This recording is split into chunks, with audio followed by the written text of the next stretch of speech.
Friends, आज government ने कुछ और रिलीफ का अनाउंसमेंट किया है और बहुत सारे कॉल्स आ रहे हैं और मैंने ये सोचा कि अगेन मुझे एक छोटा सा क्लिपिंग बनाना चाहिए और एडवाइस करनी चाहिए अपने क्लाइंट्स को और अपने लिसनर्स को कि वो किसके लिए है। So basically besides the other benefit जो हमको सबको पता है कि $2000 गवर्नमेंट दे रही है अगर हम काम नहीं कर रहे हैं या कम काम कर रहे हैं, और उस कम काम करने की डेफिनेशन है $1000 अर्निंग पर मंथ। बट उसके अलावा जो बहुत इम्पॉर्टेंट रिलीफ गवर्नमेंट ने बताया है कि which is called emergency business loan. पहले जो क्राइटेरिया था वो थोड़ा सा स्ट्रिक्ट क्राइटेरिया था और उसके हिसाब से अगर आपका पेरोल $50,000 से ज़्यादा है then only you are eligible for that. उसमें काफ़ी सारे बिजनेस जो थे वो एक्सक्लूड हो गए थे।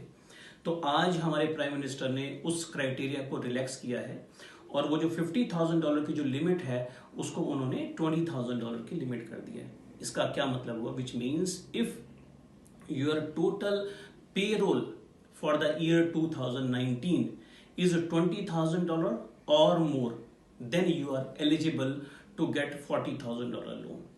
अब वो लोन बहुत इंपॉर्टेंट है, उसका पीछे रीजन है कि first of all that loan is a interest free loan.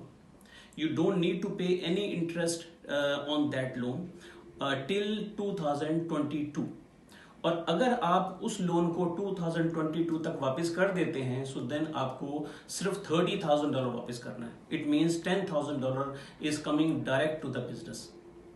So which is a very important and beneficial to all the businesses.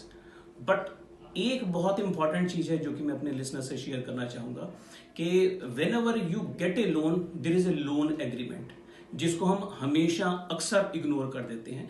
But मैं अपने फ्रेंड्स को ये कहना चाहूंगा कि इसका जो लोन एग्रीमेंट की टर्म्स हैं उसका क्लॉज नंबर 8 बहुत इंपॉर्टेंट है, विच स्पीक्स अबाउट के यूटिलिटी या यूटिलाइजेशन ऑफ दैट मनी। इसका मतलब क्या हुआ कि उन्होंने क्लियर किया है कि ये जो हमको $40,000 लोन मिल रहा है उसका यूज कैसे होगा। तो पहले मैं बताता हूं कि यूज कहां कहां पे हम कर सकते हैं। This amount has to be utilized only for business purpose.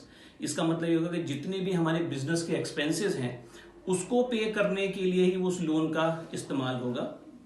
और दूसरा इंपॉर्टेंट चीज है कि कहाँ इस्तेमाल नहीं होगा, which is more important. So you cannot use this loan to pay your self increased salary या डिविडेंड, और या अपना जो एग्जिस्टिंग लोन है उसको प्री पे करने के लिए। इसका मतलब क्या होगा कि सपोज मेरे पास $40,000 का लोन है और उसके ऊपर रेट ऑफ इंटरेस्ट 7% है। तो गवर्नमेंट ये नहीं चाहती कि आपने ये $40,000 का लोन लिया जो कि 0% है और आपने वो 7% वाला लोन पे कर दिया।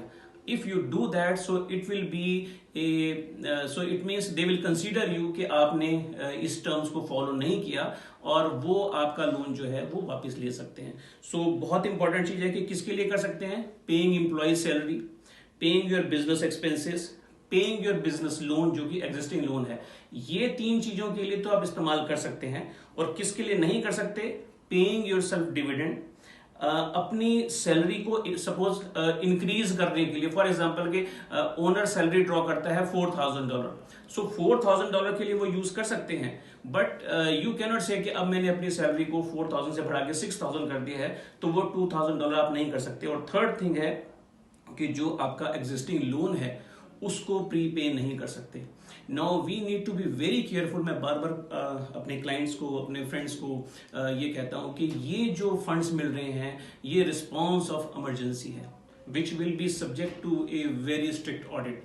तो अगर हम कोई भी पैसा ले लेते हैं ये जानते हुए कि हमने उसका इस्तेमाल जो है उस पर्पस के लिए नहीं किया है, तो for sure it has to repaid back, but it will be repaid back with heavy penalties. तो be very careful before claiming any benefit कि वो बेनिफिट के लिए हम एलिजिबल हैं, नंबर 1, और उसके टर्म्स को हम फॉलो करें, this is number 2, which is very important. So just stay safe and thank you.